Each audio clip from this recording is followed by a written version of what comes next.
There it is. There it is. We're here. Howdy, howdy. Let's get rowdy. Hi, I'm Jack Knoxville. Welcome to Jackass. Oh, Let's do this.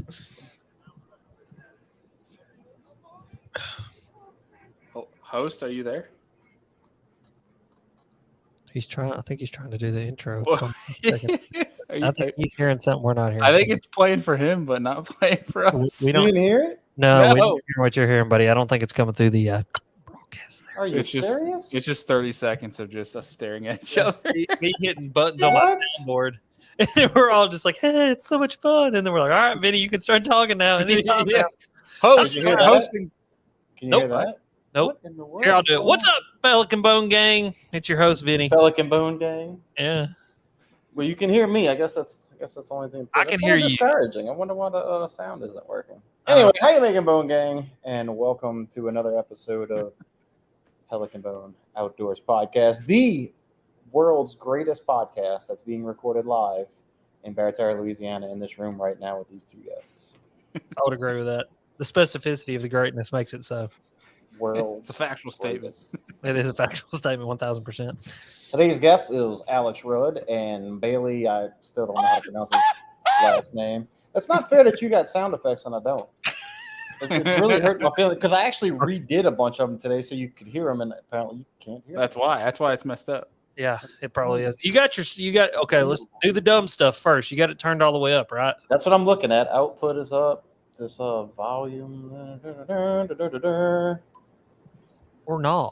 Brah or nah. I don't get it. Listen, brah, you got to get your sound effects, brah. Oh, well, I'll figure it out next time, I guess. It's not that important. Oh, what's up, Heat? In the comment.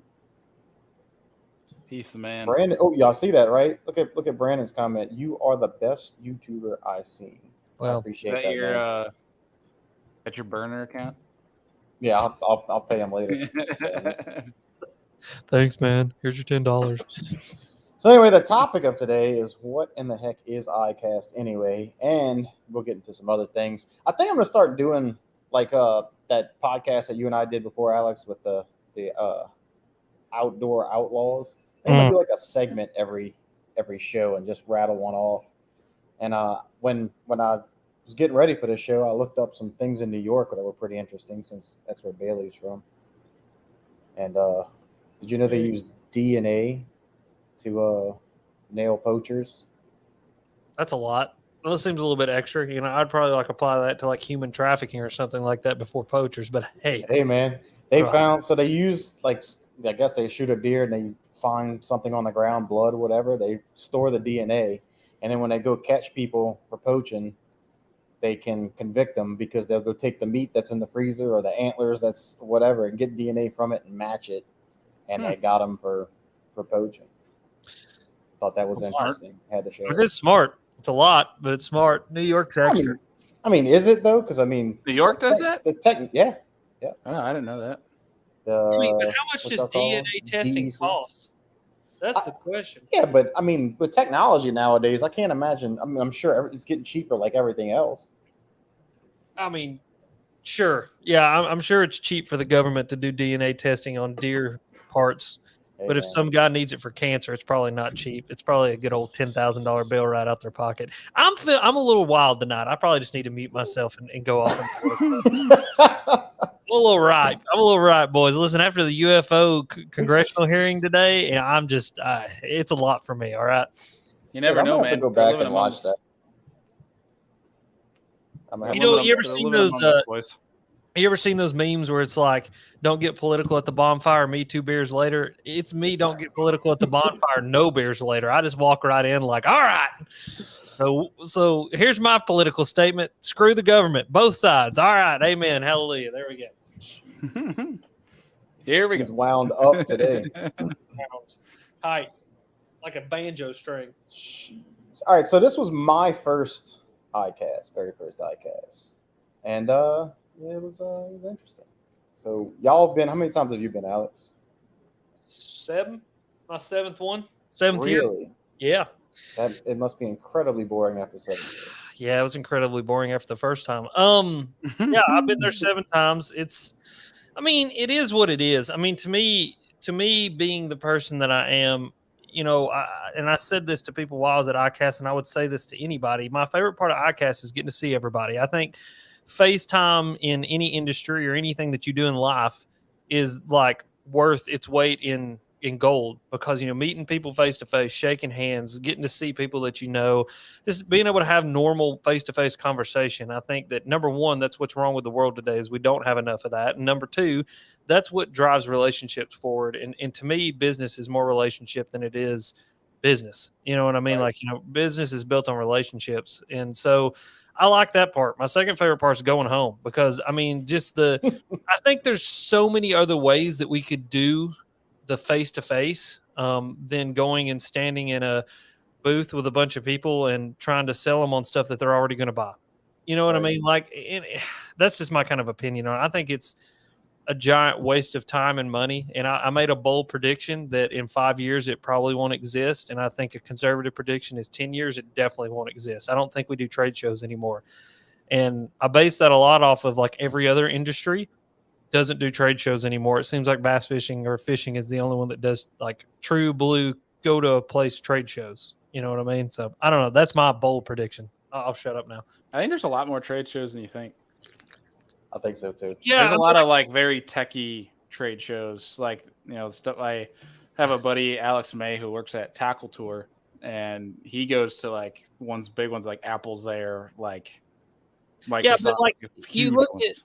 You look at like, I guess, okay, let me restate my statement here. I think the trade show, if it was a trade show, the problem is ICAST isn't a trade show. It is a platform to launch new products, which is ridiculous.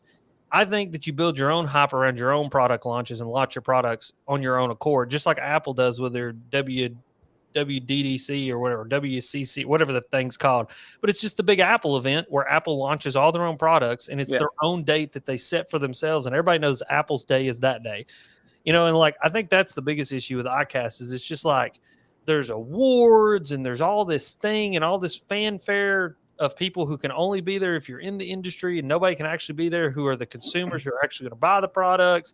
And we launch all these products that won't be available for 3 months to a year later. And it's just like, confusing. It's just weird to me. Like, it's such there's stuff being bought. It's the retailers, because retailers far outweighs the numbers of media there.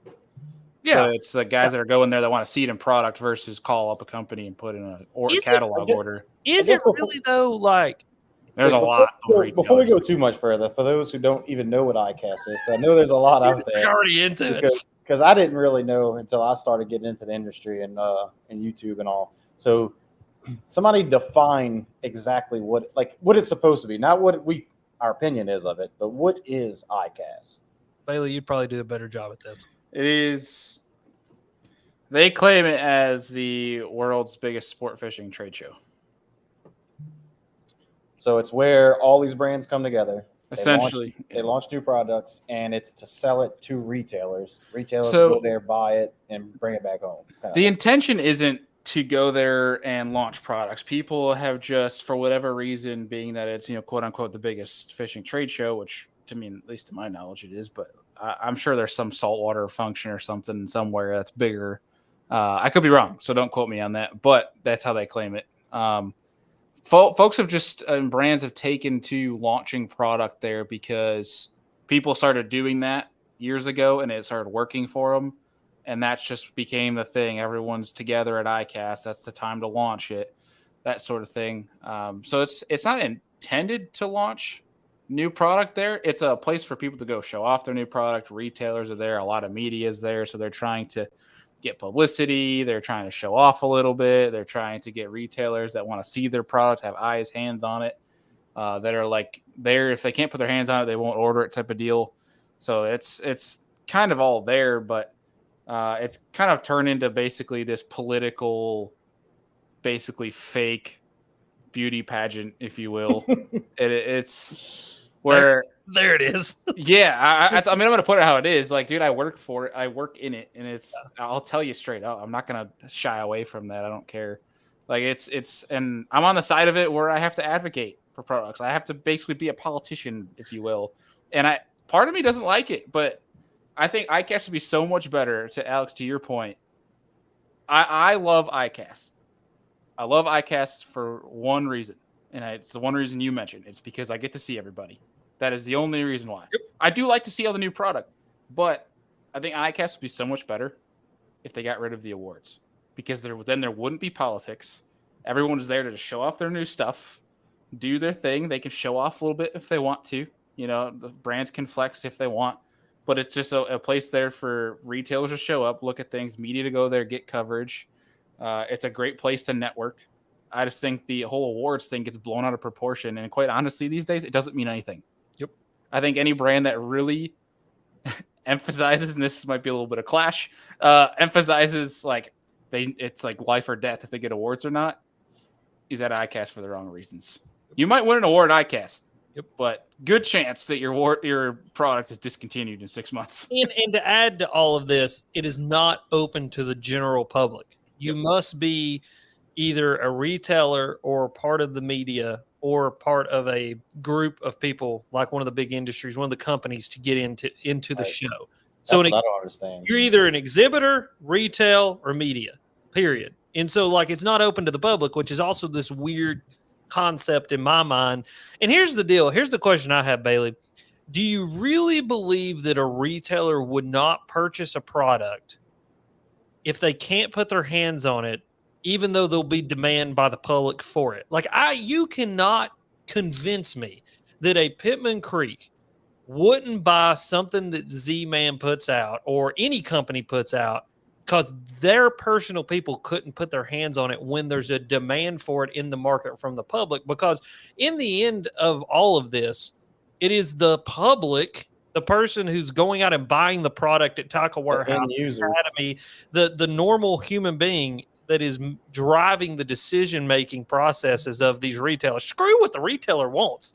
I mean, because that's the point of being a retailer. Like you can't go, no, I'm only going to retail blue and black jigs because blue and black is what I like. It's like that scene from Joe Dirt. He goes, all I have is snakes and sparklers because it's what I like. And Joe Dirt says, well, man, it ain't about you. It's about the customer. It's like, well, I mean, just to counter that, though, to play devil's advocate, I mean, there's retailers doing that right now. Look, Hook Tackle's doing. They're getting rid of all certain companies. Well, not to go too far into that, but there's a lot of retailers, though, that specifically will not take product in because physically they do not want to. They don't think about the consumer. Well, then that's stupid. That's just it is. I won't disagree, but there are certainly folks that won't just take products in because personally they don't like it or they don't think it sells in their region. Where I'm talking like in-person stores, where online tackle retailers, if they're going to make a good margin, they're probably going to take it in. But so let me back up and preface that the importance of retailers being there for a brand is like a Berkeley, a Daiwa, a Shimano, something like that. They're always going to get orders. They don't need to be in person and see that stuff to get orders. A new brand that is maybe it's just starting out or haven't been heard of, that's important for that brand to be there for the retailers, because that's a new brand. If you're a retailer, you're not going to take product that you've never heard of this brand before unless you've seen it in person or you've heard something about it. So it's a great way to introduce and create that relationship, therefore get in the doors of some of these retailers for smaller brands. I just wonder though, like for companies, so let's think outside of fishing, for companies who are startups or starting up, they're trying to get their product out to the world. They're trying to find that audience to buy their product. Maybe they're not in a retailer yet, but they have their own e-commerce website, or maybe they're, on Amazon, but also have their own e-commerce website. What would you say is probably the best tool for them to use to get their product out there? It's a great question. I know where this is going. I know you're setting up. He's setting you up. So you might as well just answer your own damn question. Ladies and gentlemen, is what it is. Boom, I'm done. All right, I'll see y'all later. That's all I needed to say about that situation. Essentially, I just wrapped around to answer my own question about ICAST. It shouldn't exist because companies should be building their own hype. They should be using influencers and social media to grow their businesses. And I think if we're going to have an in-person show like this, make it just that. Make it where we come see each other and everybody goes, hey. And here's the deal too. It's like, I wonder Okay, so like this tech show that you're talking about, I don't know what it is, but I'm sure it does exist. Do like the people at Apple like go and like sit at their booth, and like the people at Microsoft just go sit at their booth and they just set at odds like two like enemy camps just waiting to go to war with each other? Or do they like walk out and they're like, "Hey Tim," and Tim's like, "Hey Bill," and they're like, "All right, good to see y'all." I mean, because they know each other. Like I believe it looks like the scene out of Anchorman. Oh, yeah. Just fighting in Central Park. I got a grenade. Where did you get a grenade? I have no idea. So, speaking of doing away with the awards, excuse me, I have the list of the winning products, and I just Vinny's trying to get us fired tonight. No. I'm gonna tread lightly, but I just think it's hilarious that the best of show winner was a carbon handle for a that was stupid. Like, I mean, last year a cooler one, and they literally were like 2 weeks into having a business. It was, and it's not even being distributed or made right now. They made it just for ICAST. What? Still. What? So the dude, I'm not going to try and sit here and trash the guy has going on, because from what I've heard, he was a nice guy, but also he had some crazy story where he basically made the cooler brand because it was his buddy's idea, and his buddy was one of the guys that got killed in the whole Vegas concert shooting thing. Wow, okay. So he had some crazy story to go with it. And I hate to be the jackass, but like that's what people kind of latched onto. Yeah. But it's not even like being made right now, is what I was told at ICAST this year. So I mean, it's like I said, I think it's great for that guy, and I hope that he can get it off the ground and sell it and make it into a legitimate business, because it seemed pretty cool. But at the same point in time, going back to my earlier point, it's a glorified political beauty pageant, is what ICAST is. It did good for me. I met a lot of people. Made some really. It's a great place to network. It's a great place to network. CES is the Consumer Technology Association. Yeah, I know what CES is. That's like a giant tech thing. Like all the influencers go there. But like, Abbott, Amazon, Google, Indy Automotive, John Deere. That's weird. LG, Microsoft, Sony. I want to look at the exhibitor list. AARP. Hey, don't knock on John Deere, all right? We might be dumb rednecks, but they like our tractors. They're sophisticated. John Deere. So the 2023 exhibitors are AARP, Abbott. I can't say that one. Amazon. Can't say that one. Bosch, Brunswick, Canon.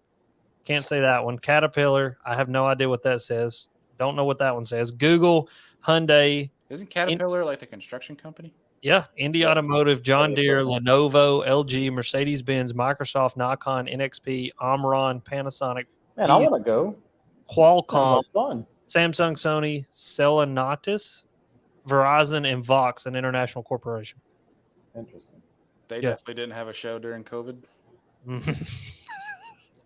No. All right, sorry, you got a list, buddy. Go to the list here. There it is. Honestly, I've been intrigued to go to that for a day. That sounds like fun. I want to see. They got all the cameras and excavators, apparently. See all the stuff that I can't afford. I think it would be weird to go look at cameras and then excavators. And look then at a cell phone. Talk on a cell phone while videoing yourself on an excavator. Yeah. You guys want to go see cell phones or tractors? Cell phones are tractors. Man, you got to see this new LG flat screen. I'm going to show you the new Samsung Fold phone, and then we're going to go drive an excavator. It is the greatest time you've ever seen. The award for best tractor of 2023. I took the Nessie out the other day, dude, to go. So let's hold on. I want to read this because we've like taken over your podcast. I'm sorry. Yeah, well, yeah. This is the rabbit hole. It's cool. So this is an article. This is how Apple changed the biggest tech event in the year by not showing up. So they quit showing up in 2020. CES is the biggest tech event of the year. Every January, almost 5,000 companies and 180,000 people descend on Las Vegas for the biggest industry trade show in the world. Electronics companies you've heard of, blah, blah, blah, blah. Apple does not anymore because they started their own announcement event, which is I forgot what it's called. It's like CD or WDCC or something like that. WD-40. WD-40, which is Apple's giant launch event. And see, like Apple, there's like an Apple Day now. Like everybody knows that like Apple's day of the year, and like everybody looks forward to the day that Apple launches all of their new products. You mean like, they just launched the same product with like one thing changed? Exactly. And like the thing is if companies would do that, if companies would take a page out of I don't know. Did you know that Apple now has more value than the whole not European, but the whole like United Kingdom economy? Like Britain's economy? Yes. Apple is now worth more than Britain's entire economy system. Jeez. I knew I should have got stock. But anyway, all right, go ahead. I'm sorry, I've interrupted too much. What was I talking about? Nessie. Oh God, here we go. Here we go. I'm kind of hurt that you didn't realize that I have a black eye, Alex. I mean, it's starting to heal now. But maybe it's just those dark circles under your eyes because you're ugly. That could be true. My dog beat me up. That's what you get for having a poodle. Whoa, you got a doodle. I don't want to hear that. She's weird too. I don't get near her. I worry about her. That's mean. First, she's gonna kill me. Hey, I'm sorry about your other dog, bud. Yeah, I appreciate it, man. This 15 years is a long run. It is a long run. So he was a good boy.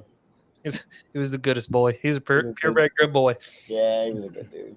Okay, Yeah, it was just time. It was time. All right, so let's really get into this. Let's actually talk about ICAST. So, what was your Vinny? What was your assessment of ICAST your first go round? For a first timer, it's pretty pretty interesting. But it was kind of like going to Bassmasters again, to be honest with you. Except you can't buy things there.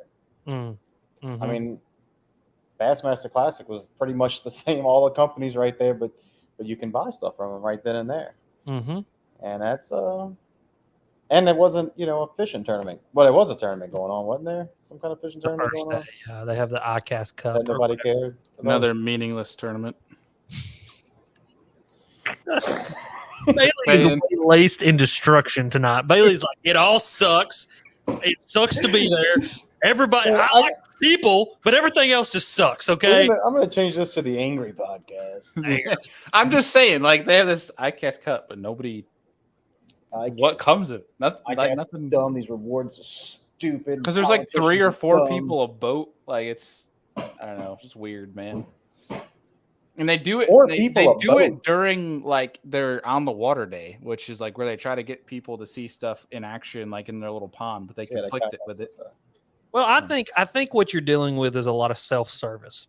I think that ICAST is just a giant self-service show for companies. That's all it is. I mean, it's just self-service. It's just self-service to have a reason to get everybody in a place and be able to talk and to be able to, communicate and do a little bit of business. And I mean, it's just self-service. And, that's the problem with a lot of businesses. It's like what we were talking about with retailers. When retailers decide that we're not going to sell a product because of X reason, all you're doing is self-service. You're not servicing who the most important person is, and that is the consumer. I mean, at the end of the day, like our YouTube channels, our podcast, everything that we do is really about the consumer. It's about the person who views our stuff. And if it wasn't for them, then we wouldn't have anything that we have. And I think when you have the attitude of, well, subscribers are just a byproduct of my hard work. Well, yes, that is to an extent, but they are also your consumer. It's the person that you're trying to cater to the most. And I think when you do a bunch of self-service where it's just all about you and not about the consumer, I think you lose a lot there. That's my opinion. I think it could, it's probably more like the business trip that everybody looks forward to taking so they can just hang out and show some stuff and get that, what was it with the hour when they give you the beer? Happy hour? Everybody was just drinking beer, shaking hands, having a good time. That's my favorite part of ICAST. Kissing hands. Looks like it was everybody's favorite part of ICAST. My favorite part of ICAST is going to Senor Frogs with Alex. God. Oh, yeah, I heard that was a great. This is what Senor Frogs is like. Take this chance to apologize to absolutely nobody. That's Senor Frogs. That's Senor Frogs. That's what it was like. And then people are driving down the road right now, just like, Jesus, like just. That's Senor Frogs, but then you got to add in a bunch of people speaking Spanish and just like some thumping house music, and that's Senor Frogs. 350 kids that storm the place and start jumping on tables. And terrible food. Sorry, I missed that. Yeah, you can blame me for reserving that one. Yeah, that was your fault. Well, we had a good time the next night. That was the next night, wasn't it? When we went searching for a place to eat. Yeah, The first place was an hour and a half wait, so we're like, no, we'll go to the next place. Next place, an hour and a half wait. Like, no, we'll go to the next place. Then we found this bar where this girl's sitting solo on the stage with a guitar, Belton screaming into screaming. this mic. I mean, she wasn't bad. She wasn't bad at all. But they had the volume all the way up. I mean, she was giving it everything she had, every song. Like it was a mellow song. Oh no. I mean, she was rocking it. Yeah. So I ended up putting paper towels in my ear just to knock it down a few decibels, and then we still waited at the table for an hour and a half before we got food. So we might as well have stayed at a different restaurant, and it would have been a good time. But it was fun. Couldn't hear anything for days after. So mini underrated, overrated session here. Restaurants that blast the living crap out of music are overrated, more overrated than anything else on this planet. Yeah, pretty much. Yeah. If I want to go to a concert to blast me, like hear blasting music, I'll go to a concert.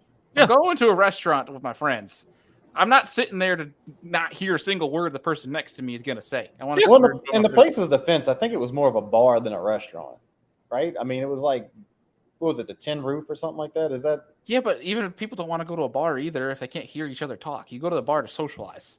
You don't go to the bar to blow out your eardrums. Unless you're going to see a band at the bar who's playing at the bar.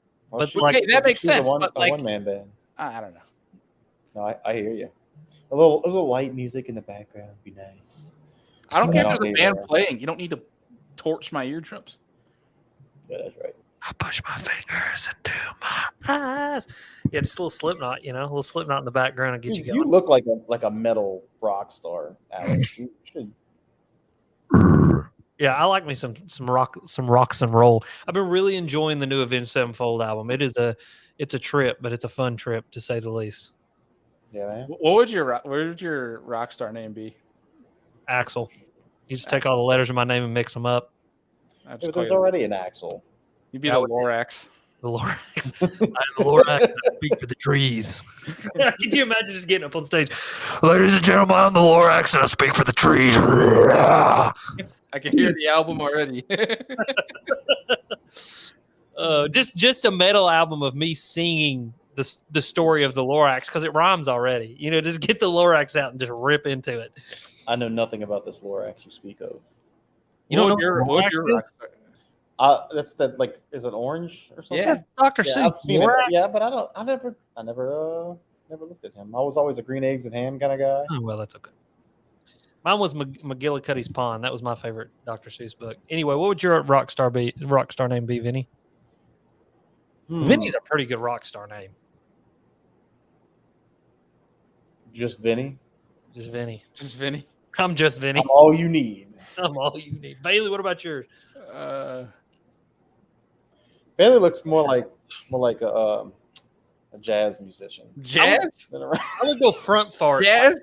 Excuse me while I go jump off a bridge. I think that'd be a good name for that'd probably be Bailey's good band name was Front Fart. Front fart? Yeah, Front Fart. Yeah. Hello, we are Front Fart. This is our single Abort the Puppies. Oh, this podcast has turned for the worst. What did you expect inviting us on here? Yeah. Hey man, it's all about entertainment, right? It's just because I don't. Where did front fart come from? Well, I was going to say something else, but it's inappropriate. No, let's just leave that one alone. We'll call myself No Knees Nelson. Oh God, aim low, Sheriff. He's riding a Shetland. It's No Knees Nelson. This is our first single, Abort the Puppies. It's a Dukes of Hazzard cover band. So this would be a good time to bring in our Outlaws of the Outdoors segment of the podcast.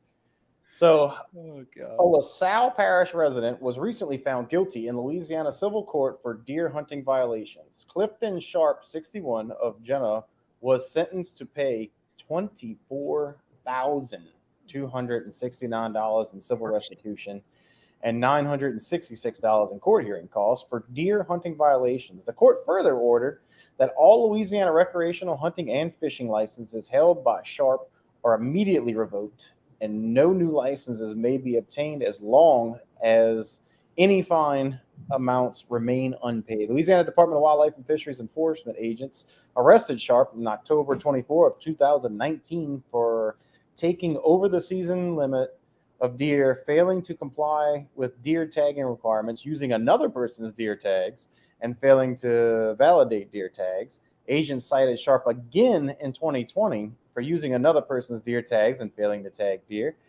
LDWF agents started investigating Sharp in 19 after learning he may have harvested over his season limit of deer for the 18-19 deer hunting season. After further investigation, agents obtained search warrants for Sharp's property in both LaSalle and Calcasieu parishes. U.S. Fish and Wildlife, he got the feds after him, and LDWF agents served the warrant and interviewed Sharp at his residence, where he admitted to killing 16 deer during the 18 and 19 deer season in Calcasieu and LaSalle parishes. Sharp also admitted to using tags belonging to others. 16 deer. What?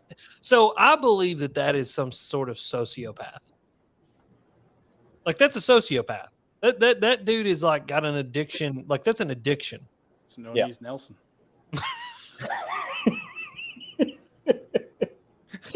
He got his shins blown off in Vietnam. Yeah, because you can't possibly eat that much meat. No, it's, dude, and you know that. I mean, unless you're like a farmer, because they get the, what do they call them, the nuisance license. But like, I believe majority of those guys, like, they donate it to like the town or the city. Well, obviously he didn't have that because, I mean, 24,000. It's a pretty hefty fine. See, I think that person eventually goes and kills other people. Like, I really do. I think he's a sociopath. I think you're dealing with a sociopath, like somebody who's like, there's something not wired right in that guy's head. Well, I just think like something like shoot deer anymore. Dude, I mean, come on, he's still gonna shoot deer. Yeah, a guy like that, he's doing it right now. He's leaving. He's like, damn, 24,000. Goes home, shoots another deer. Like, that's like a murderer. I mean, like, that's what I'm saying. You let that guy back out on the streets, like you let a murderer back out on the streets. Guess what he's gonna go do?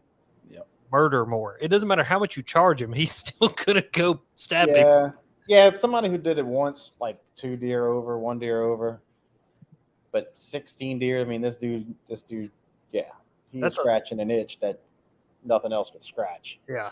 I read there was Meat Eater actually had a thing one time. They were talking about like the psychology of deer poachers, and they were talking about like how some are just like, it's just, I made a mistake, or hey, I was just being a shithead and like killed this deer, out of season. Then there's like this other level where it's like sociopaths. Like, there's mental illness. Like, there's something not wired in a person's head right, that they like have an addiction. It's like almost like an adrenaline like pump to like go and like, it's like people who steal stuff. It's like kleptomaniacs. Yeah, kleptos. I'm a little bit of a klepto. I love to steal crap, and I'm just joking.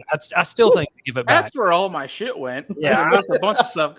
I still think to give it back. I thought, Alex, that spare room is occupied right now. I don't think you can come down at any time.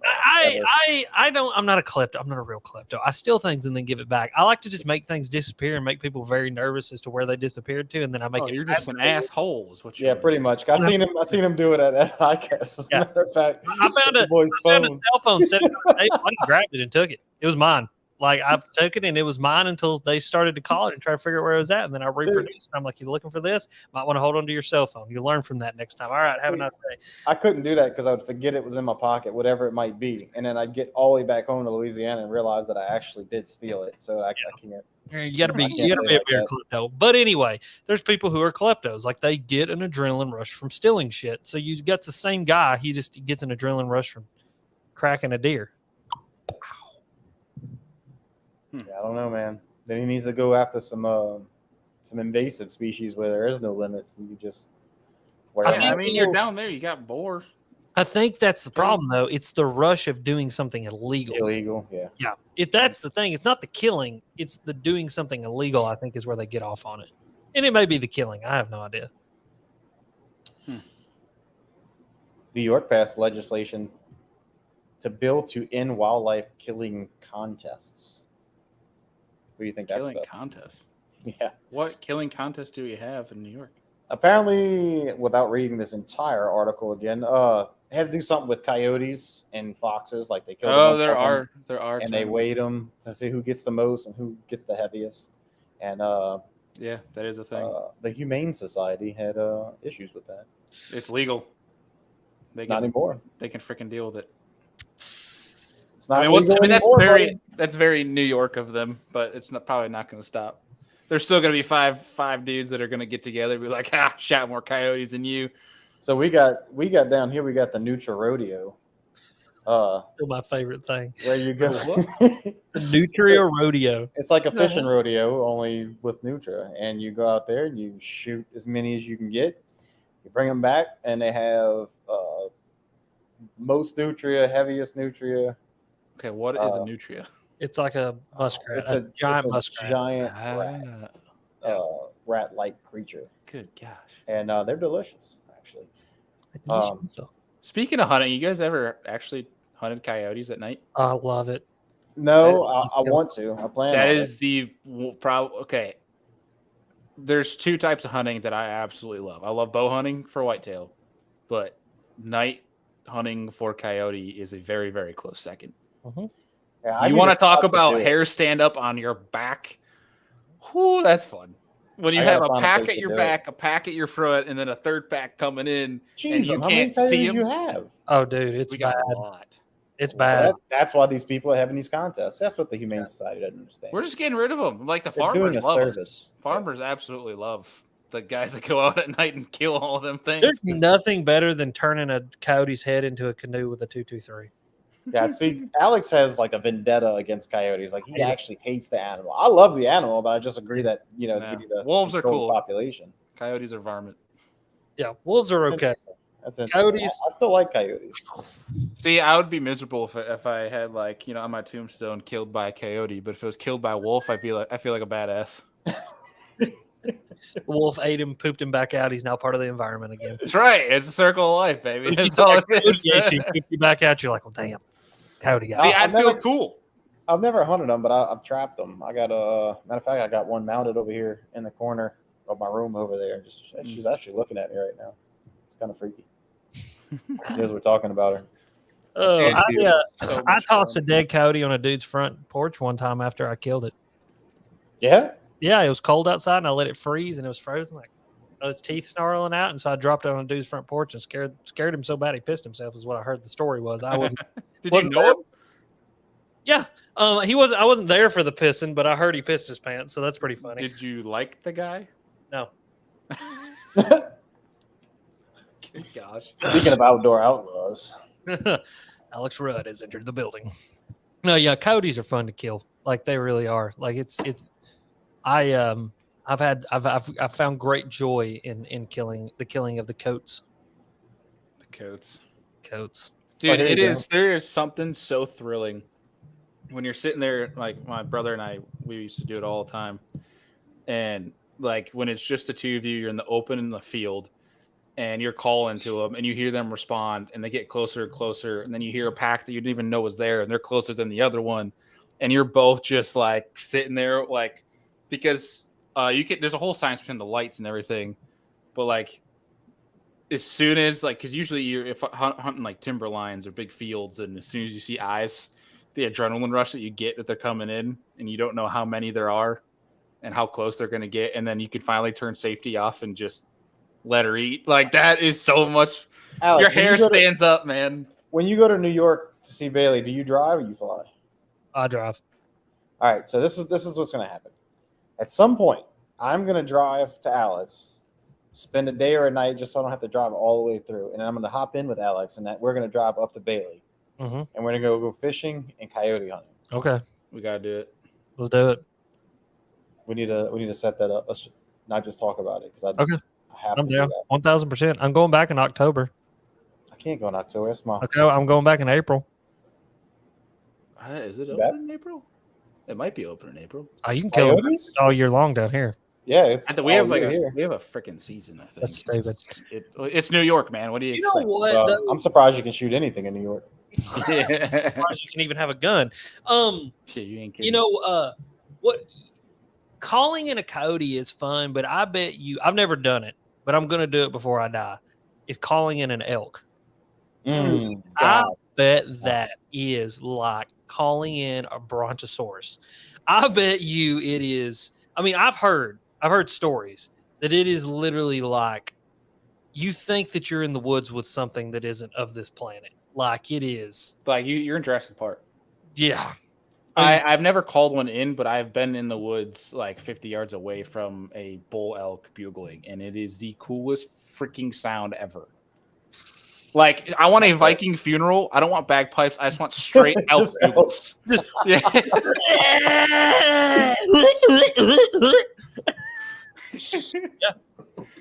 Benny, do you know what an elk sounds like? Yes.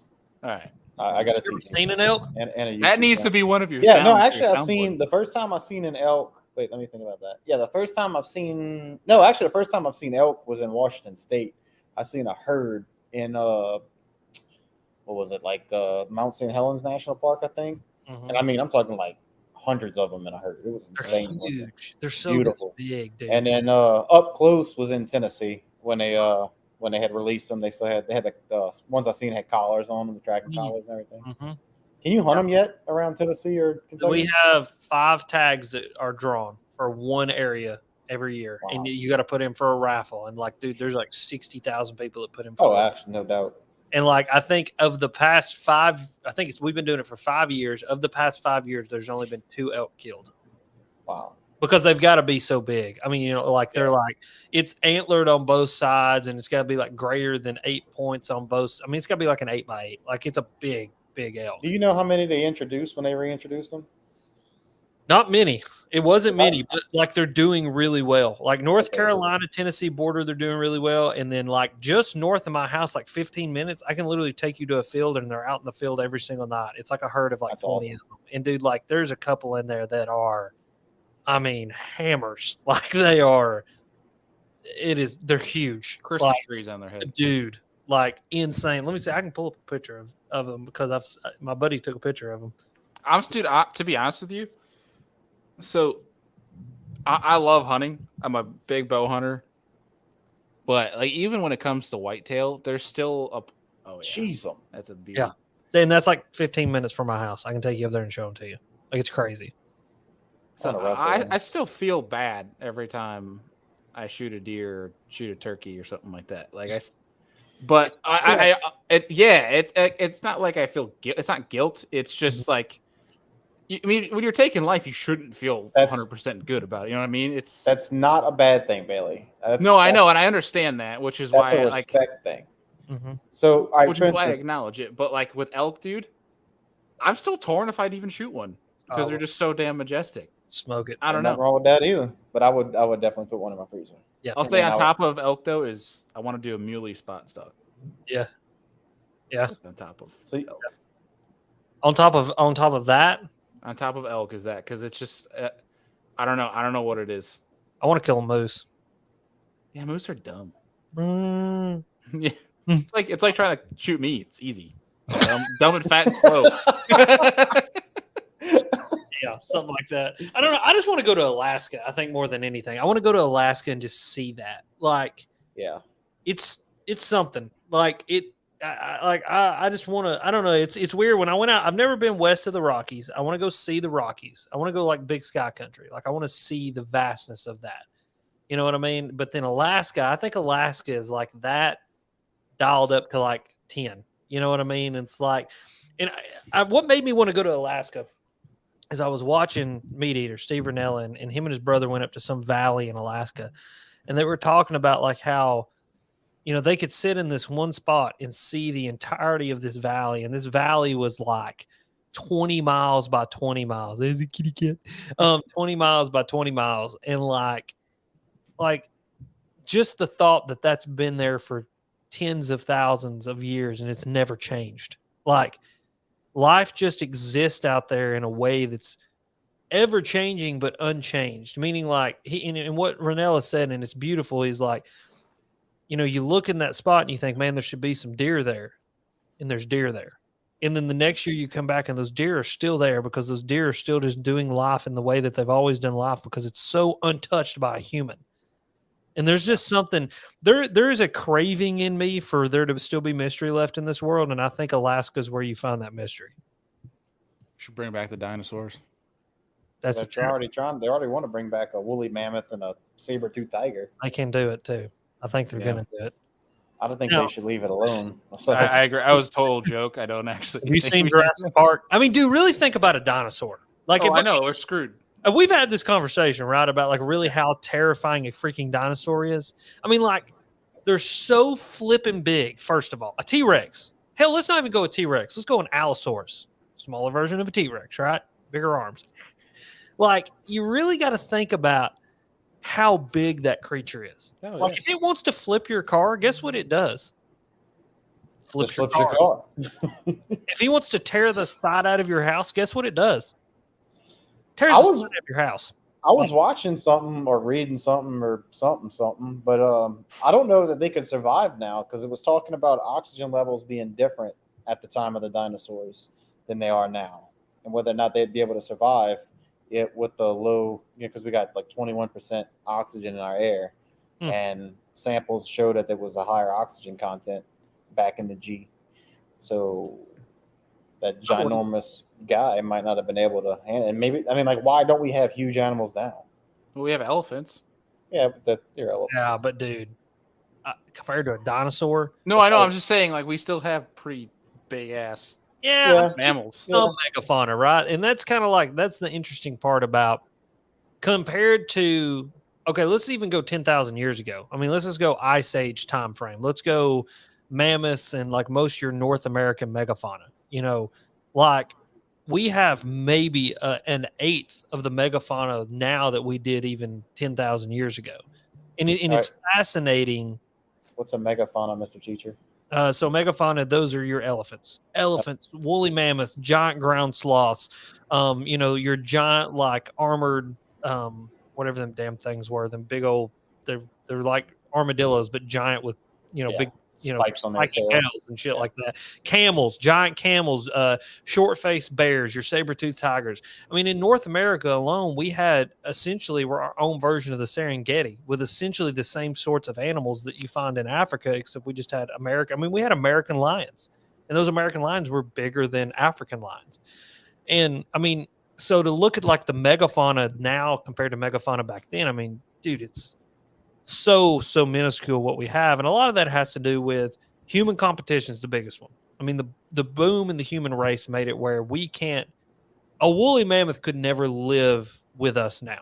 It's just an impossibility. There was way too many of them, and now there's way too many of us taking up way too much, occupying way too much space. Same thing with the bison. That's why the bison are having such a hard time coming back, is because that occupation of that space that we now live in where they used to live, it's too much.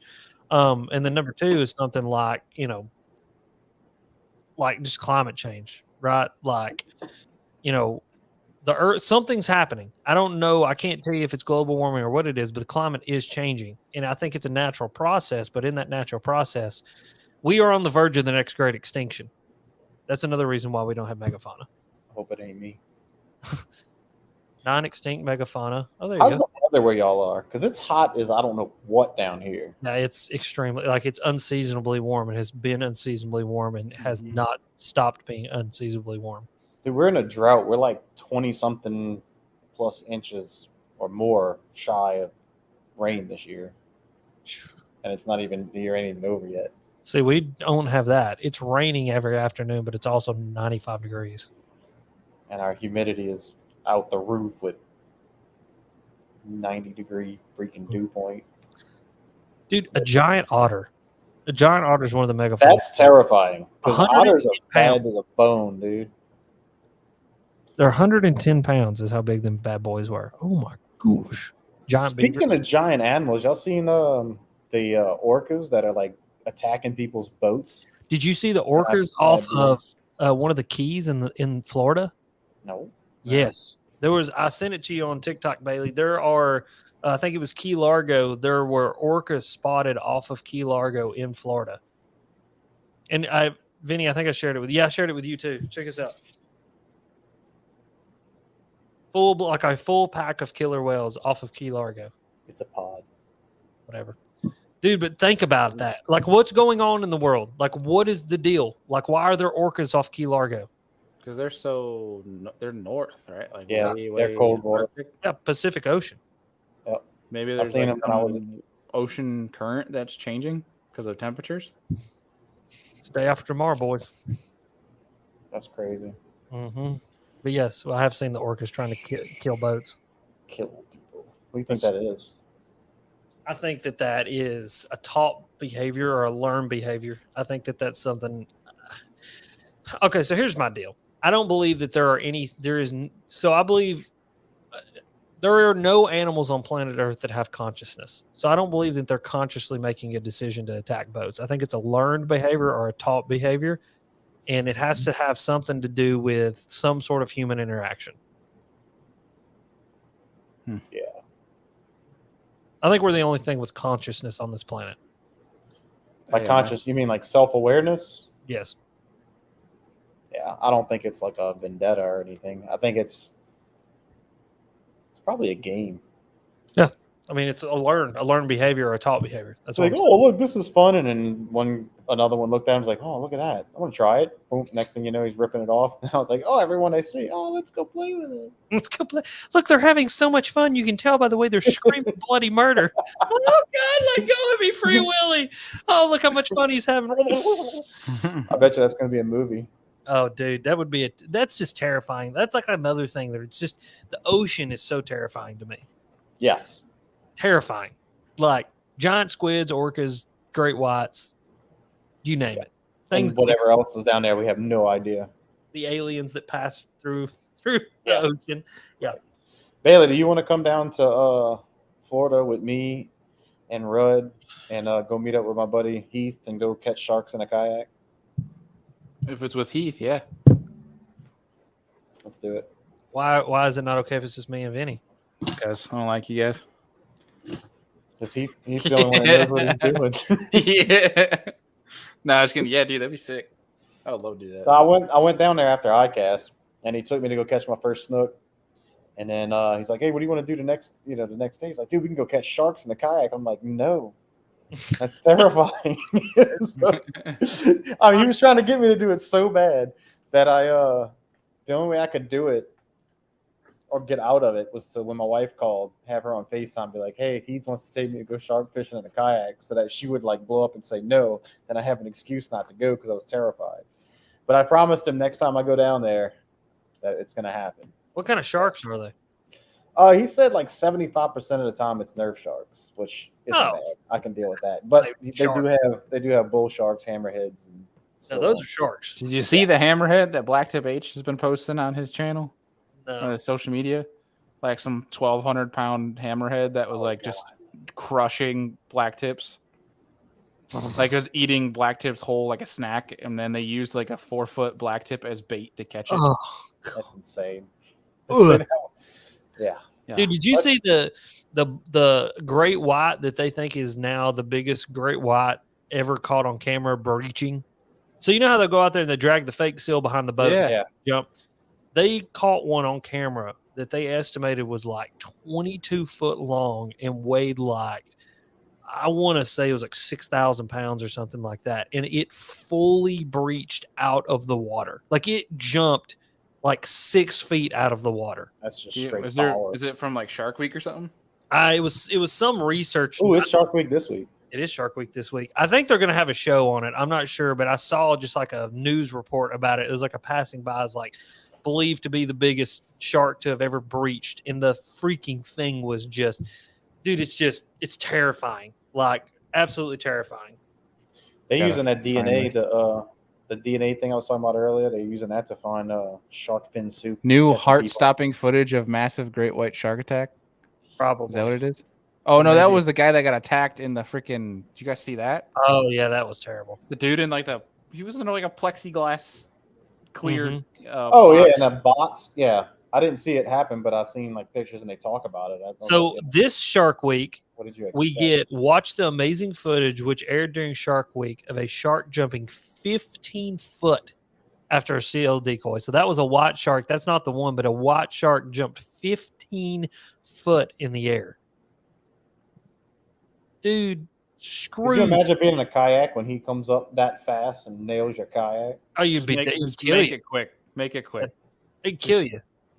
I mean, because dude, that's got to be like getting hit by a car.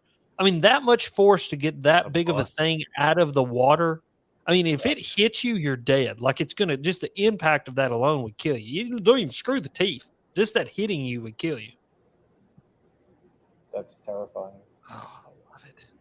I want to find this video, Alex. I know I do too. I'm trying to find it. Biggest great white to ever breach. There's the highest great white to ever breach. Right here, Dickie and Andy attempt to catch the largest great white. This might be it. I mean, dude, the freaking thing is just like YouTube's not working. Is YouTube working for you guys? My YouTube's not working. What do you mean? I don't know. Let me try. Like YouTube's not loading at all. Yep, mine's fine. Yeah, mine's fine too. You just got banned. Yeah, probably. I mean, it wouldn't surprise me. Huge great white beach sounds newscast footage. Are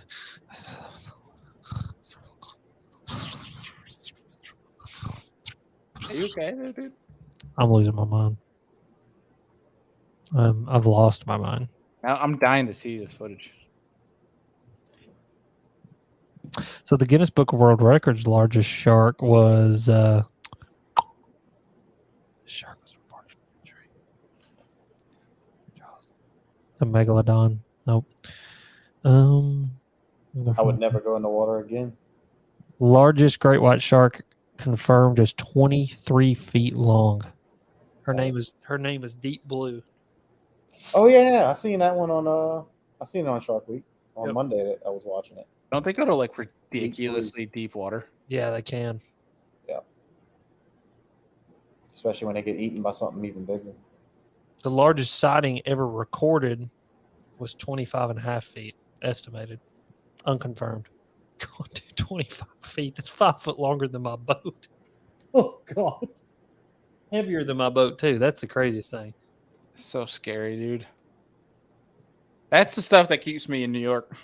So Right. here's the video. I can't get it pulled up. It was April 15th of 2023 is when it was posted. Is Dick and Andy attempt to catch the largest great white ever breached.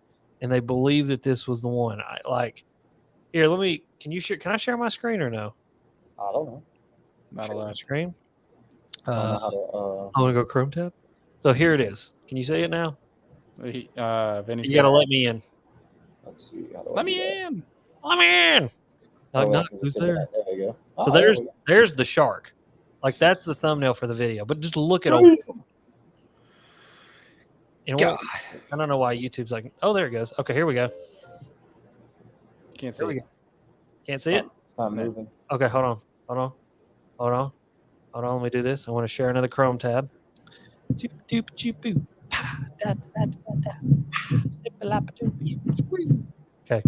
It should be down there. All right, here we go. Skip the And ad. you put it full screen. How do I do that? Here, I got it. One of the StreamYard buttons. That ain't it. We just want to get to where the shark jumps out. Oh, here it is. Oh my gosh. So this is a small one. Here comes the big Small. one. Oh my. Jesus Christ, dude.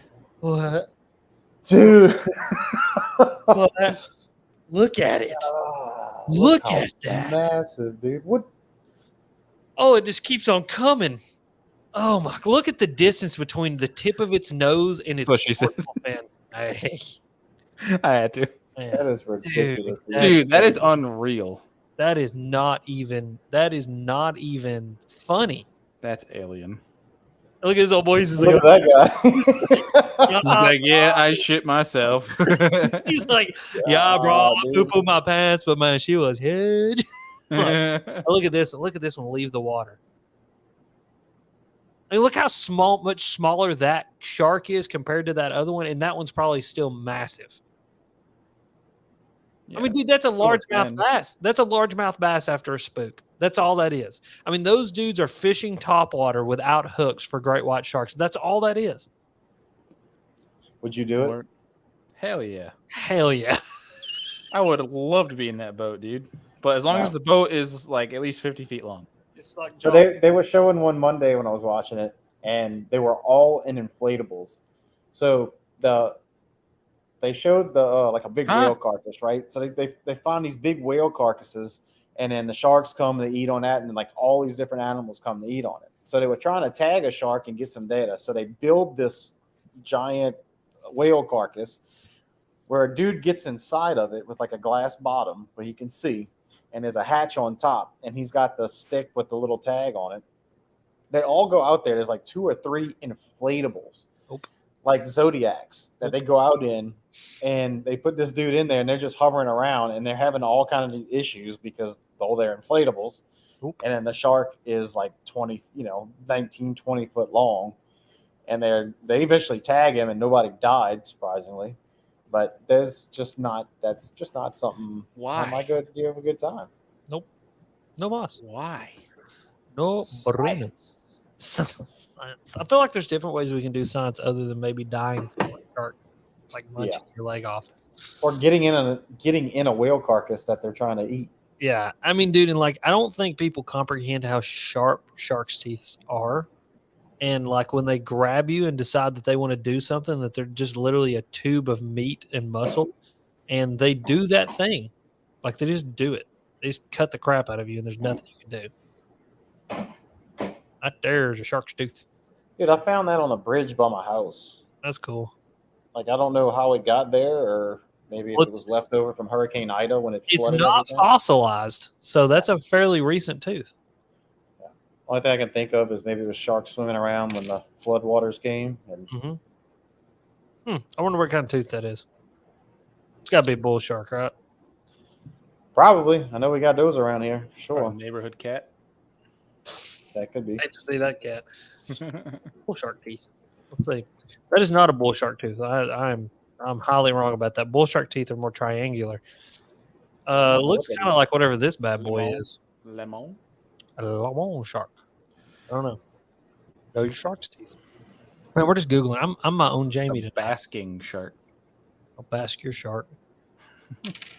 You don't say that. I don't say that. No, it's me. I don't like it. Do bull sharks attack humans? Short answer is yes. Absolutely. However, rare attacks occur, especially in shallow water. Actually, bull sharks hold the highest number of human attacks. Mm-hmm. Yep. Screw that. True story. I was there when it happened. Have you seen the video of the guy who's washing his hands in the water after he releases the fish? Oh, And the God. shark And bites that his shark hand? yanks him out. That one's not even that bad. It's the one from South Africa. That is the worst video I've ever seen.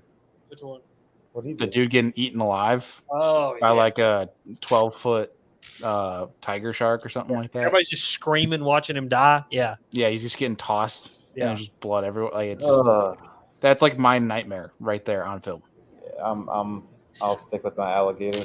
Trivia question: what animal kills more people on planet Earth than any other animal every year? Mosquitoes. Yep, you're correct. It is the Got a mosquito. ton of those down here. You know what the second one is? Coconuts. Cows. Cows? Coconuts? Cows kill the second most people on planet Earth. What? Mosquitoes. How? Just because there's so many cows and there's cow farmers and they like kick them and fall on them and all kinds of stuff. There was a guy that I know that actually was a big animal vet who almost died because he had a cow fall him and break his back. Undercooked hamburgers. Yep. Does that count? Is that added? Is that included in that body Probably. count? When Yeah. Burger King strikes back. Burger King strikes back. Eat more chicken goes wrong. The Chick-fil-A motto: eat more chicken, going wrong. Oh, that's good stuff. But yeah, it's animals are dangerous, folks. I mean, I had a bass stick a spine in my foot the other day. You got to respect all of them. It doesn't matter if they're that big or that big. You want to talk about getting spines? Get stuck with a saltwater catfish, Oh, dude. No thanks. No, Moss. Nope. bro. Look at that stingrays too. Like no thank. Like Steve Irwin. Yeah. What a way to go! All the things he did, and that's how he gets taken. I know, right? Like all the crap that he jacked with, and that's the one thing that's just like it gets him. Yeah. Stabbed And him it's right a in the heart. freak accident, just in the right place. Yep. That's just nuts. I think, didn't they say like anywhere else he got stabbed, he would have been fine? yeah, pretty much. Oh yeah. Yeah. It would have hurt like heck. Yeah, but it literally went right in between his two ribs, went straight into his heart, and he pulled it out. And when he pulled it out, killed him. Jeez. Good old stingray. You ever got stung by a catfish? No, I've been stung by jellyfish. I got hit by a catfish one time, but it didn't go in. It just poked me. Freshwater cats hurt, but them saltwater catfish, man, them hard heads of the sail cats, I got stuck by a sail cat in my pinky. Dude, so much pain. Like, I didn't even want to fish anymore. I felt nauseous just in my pinky. Yeah. And then finally it starts to, stop hurting a little bit. We get back to the hotel and I look down, there's still something sticking out of my pinky. So I grab it and I pull it out and it starts hurting all over again. Because them catfish spines are serrated like backwards. So, when it goes in, when you pull out, it's like barbs coming out. And it just injects venom, and it sucks. So, Bailey and Vinny, what's the most painful thing you've ever been stung by? Stung? Yeah, stung or bitten, like something that has like venom or poison that's got a hold of you. What's the worst thing you've ever encountered? Well, I'm allergic to wasps, and that's the only thing that stung me. That's been bad. Oh, so you got to like carry an EpiPen? I should. I don't. Yeah, you probably want to do that. Yeah. I got stung right there before by a wasp, and it looked like I went 2 rounds with Mike Tyson. Did your air pipe close up or anything, or no? Oh, I got stung in the forearm and it looked like Popeye. Huh? So you just have a really bad like anaphylactic response as far as like swelling on the part. Swell the heck up, yeah. That's well, you might still want to carry an epi in case you get stung on the neck. Yeah. I definitely would. Yeah, I had a kind of bad interaction with a yellow jacket the other day. I got stung and kind of started feeling weird in the chest, so I popped me a Benadryl, and it was weird. Like, it's the first time, because I've been stung a bunch. It's like the first time, because they say once you've been stung once, at any point after that, you can become allergic and have anaphylactic shock. Vinny, what about you? The catfish? That catfish, yeah, because I got stung by a wasp not too long ago, and I'd forgotten how much that hurt. Yeah. But it still doesn't compare to that catfish. Yeah, that's next level. Mine was a jellyfish. I had a jellyfish, really long tentacled jellyfish, wrap around my neck, down onto my chest, up onto like the back of my head and my neck, and I grabbed him and literally pulled him off and like tossed him. And when I pulled him, is I guess when all the little things injected me, dude, I was sick as a dog. I'm talking throbbing headache, like almost on the verge of vomiting, like. And it wasn't even painful as much as it was just like this. My body just went like, holy cow, what is that? And was just like everything all at once, like flashing lights. Yeah, no, it's like really bad. No thanks. What's the closest you've ever been to death with animals? I was a senior in high school because it was like our little trip to like my family as like a congrats. You made it through high school BS, and we always wanted to go out west. So we went to Montana, and it was that stage in life when I was running every single day, and I went on a run on the trail behind the Airbnb we had in Montana, and my headphones on full blast, and I'm running up this hill, and I look up, and it's a mom with cubs. Oh, geez. A brown bear? Grizzly bear? It was brown bear. Oh, and I booked the F down this hill. I ate it going down the hill, back down to the house. I am screaming to like my family that was in the house, and I just turned around like when I at least got up to the door and never saw it. It must have went the other direction, but like, yeah, I have never been so close to like. Literally, my dad like came in, thought like I was getting like, yeah, stuff done to you. Yeah, like bad. I came in like almost crying. To be honest with you, I was never seen like a thing that massive, that close with, and then the brain registers what happens with those with the little ones, and I'm like, yeah, like what is the sound? It's like that's when he knew. He fucked up. Yeah. Wow. That was nuts. I've literally never had that close of an encounter with a dangerous animal. I mean, I almost sat down on a copperhead one time. We were hiking, I've done that before too. and Well, lady was literally physically walking back to mark the copperhead nest, like the little lady at the trailhead. And I sat down on the little flower box, and she was like, "Honey, I'm going to need you to get up real quick for me." I'm like, "Oh yeah, sure, man, whatever." And she walks over and she goes, She said, "I didn't want to panic you, but there's a copperhead nest right there," and like stick the flag in. I'm like, "Oh, okay." I mean, like it wouldn't have killed me. I mean, we have anti venom. It would have not been a good. If it had bit me, it obviously would have not been good. But that's the closest I've ever come to having a, let's say, less than satisfactory run-in with some sort of wildlife. Like you have anti-venom on you, or like you're just No, saying they got. I mean, anti-venom. Hospital. Yeah, UT Hospital's got anti-venom. Do all hospitals have that? No. Really? Yeah. Why? I'm gonna have to Just find that out because I want to know which hospitals around here have it. I can't know, imagine them not having it at the one here because I mean, yeah, there's snakes everywhere. So it's usually big cities that have it, first of all, or trauma centers. So UT is we got a trauma center. Why would a big city have it of all things? It's just big because that's where the big hospitals are at. They can afford to have that. That's like one of those obscure, weird things that they rarely use, but when you need it, you need it. It's a lot. Right. Yeah. Yeah, it's like we got a hospital right here on the West Bank of New Orleans, but the university hospital is where we send all our trauma activations. Yeah. Crazy. That one ain't that much further away, so I think I'd still survive. Well, thankfully that's another reason why I'm in New York still. There ain't nothing trying to kill me up here besides the damn state. Well, that's no fun. We got snakes. Hey, if that's your version of fun, then call me the no fun guy because I'm good. It's adventure. I had a black bear and take a swipe at me when I was on Laurel Falls Trail in Tennessee. You had a bear take a swipe at you? Yeah, so I'm an idiot, and I like nature, and I was a little overconfident. And we going down the trail, we go to the fall, and on the way back, there's a crowd of people, and there's this bear on the hill. So like you're on the trail, and then this side just goes straight down, and the other side you can just reach to the side, and you're touching like the side of the mountain. And she's coming down, and I'm like, oh, I want to get a picture. So I'm leaning, and I'm putting the camera as close as I can to her. And I mean, she wasn't but maybe 10 yards away, and I'm like stretching to try and get a close up. She didn't like it, so she like growled and like iffed at me, and you heard the whole crowd go, "Oh!" And then I left. And that was my story. So she went like that. Yep. Except she did it at the same time. Dude, when we were in Montana, this was so messed up.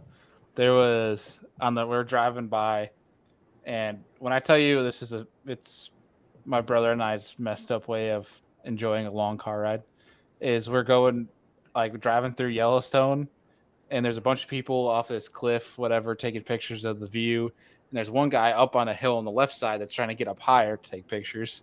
And all there is above him is a bunch of marsh and like in bushes and stuff. And like we're like yelling stuff out the window at tourists, like a bunch of people from like Asia and stuff, and we're like kind of messing with them, but it's nothing bad. Like there was like there was a field of bison, and like my brother was like, "Oh, that's one big beaver." Like a field of what? Bison, buffalo, bison, yeah, same thing. Not a Z in there. It's bison. Bison. We call them bison. Like bison. Same. They just call them buffalo. Bison. Well, regardless, we're just making stupid jokes. But my brother freaking puts down his window of this older Asian gentleman up there taking pictures of the camera above, getting a better angle, whatever.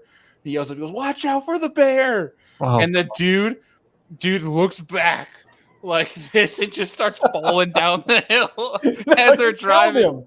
I'm like, dude, you are such an asshole. Dude, but I'm like crying, laughing because local man dies after being told, "Watch out for the bear," and tumbling down a hill and breaking his neck. In other news, grass is green.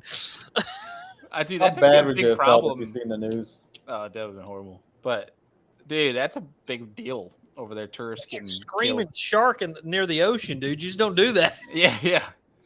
Well, that's like a big thing though in Yellowstone. There's like people from Asia and overseas and stuff. They come and they're like, "Oh, look at the pretty buffalo. Let's go touch it. It's fluffy." And then no, it's gonna kill you. Yeah. That's what they do.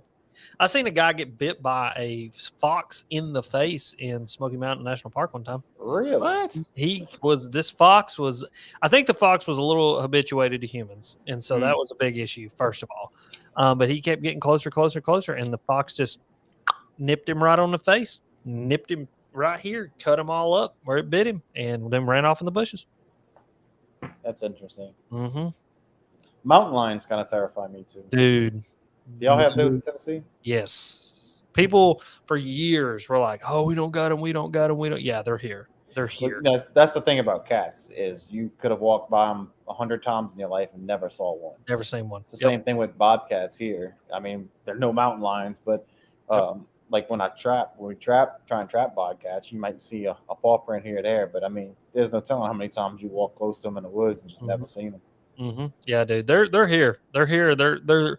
I think they are a lot more prevalent than people want to believe they are, and they're here. I mean, I've got buddies who have hundreds of trail cam pictures of big mountain lions on their property, and I mean, I'm talking that's West, Middle, and East Tennessee, and they're here. Like it does scare the crap out of me because that's one of those things that you're just walking along and next thing you know, it's on your back, biting holes into your skull. Yeah. To get to your and window. there's nothing you can. I mean, look at a house cat, dude. Okay, when they want to latch on to you, there's nothing you can do. I watched my little cat, old Kitty Mo Titty. Her name is Titty, Titty. Oh, Kitty, old Moses, the prophet. I watched her from a seated position jump to the top of my refrigerator. I was like, well, if she can do that, then a mountain lion could literally, from a seated position, jump onto the roof of my house. Oh, yeah. I mean, like, you know, and it's like people go to the zoo and they're like, oh, look at the tigers. Look how majestic they are. And I see them walking by. I'm like, look at that death machine. Mm-hmm. Look at that 500-pound death machine. If it gets a hold of you, you know what you are?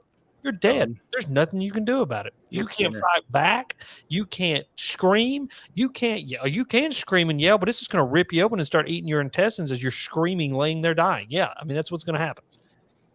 And they say hunting is inhumane. Lord of mercy. I know some women that are like that too. They're cougars. There it is. All right.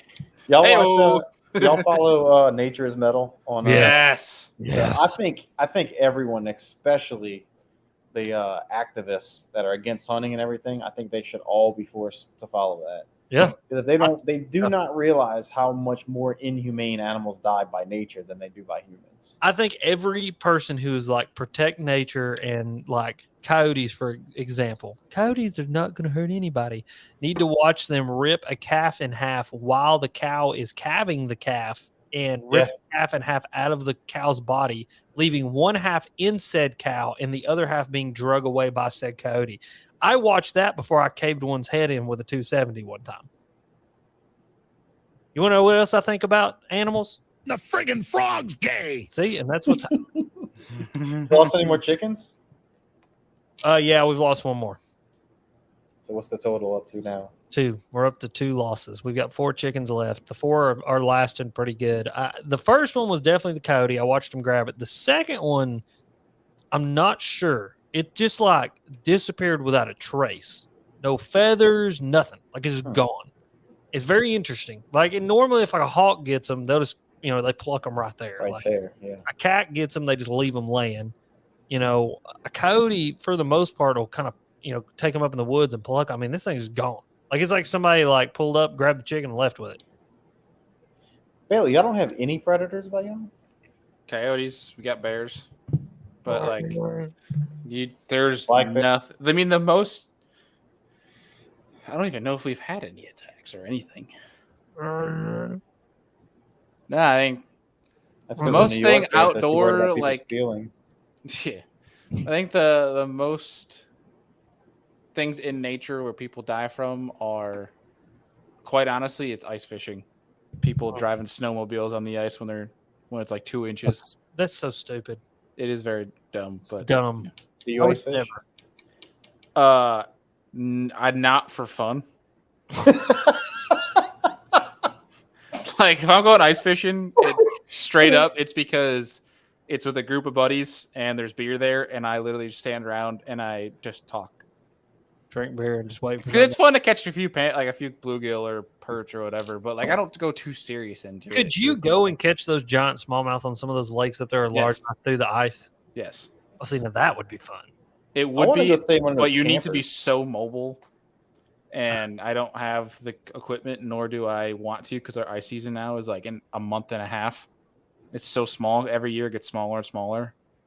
And yeah, but I mean, when I go, it's like because of my group of buddies who I don't see often are like, hey, come ice fish. We got free beer. And I say, all right, see you there. All right, dude.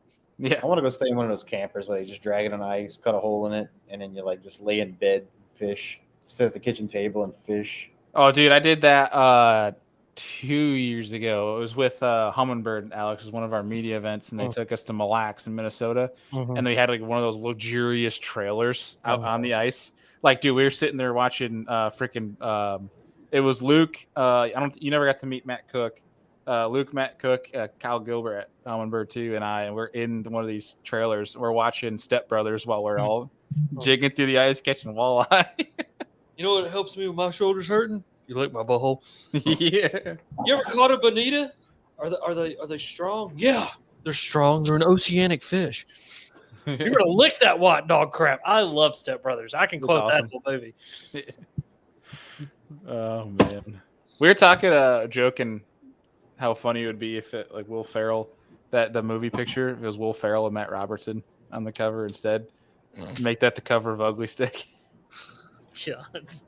Yeah, be perfect. Pretty good. Yeah. All right, guys, this podcast is going long. Oh, we're live. Oh man, I didn't even realize. Yeah. Well, we're just hanging out. Man. This is a podcast. Oh, okay. Oh. This is just a Skype call. This is live. This is live. This is social media. Is this how we do social media? Is this the YouTubes? I'm just winging it, man. Listen, everybody, I'm going to give a little PSA before I get off here. I would implore everybody, if you've not yet, to go see The Sound of Freedom. No joke. It is a fantastic movie.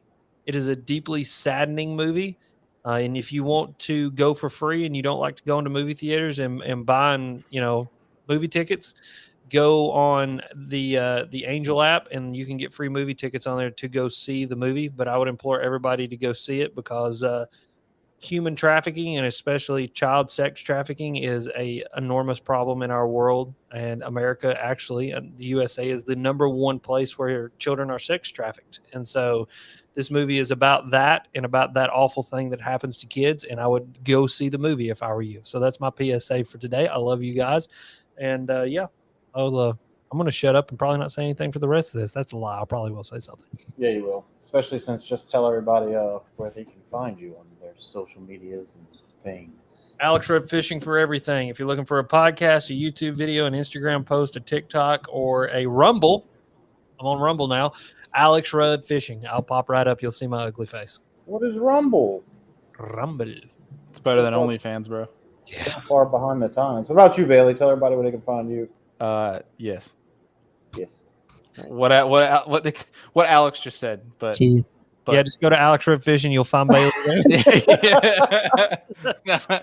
Either it's Be the Fish on YouTube or Bailey Eigbrett anywhere else. And my PSA to the whomever stole my lithium battery off my porch today, I have a special set of skills.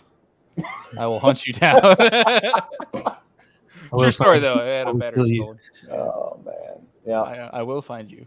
So just find you on Facebook Marketplace. Just to recap, ICAST sucks. It's going to disappear soon. Aliens are real. Sharks are terrifying.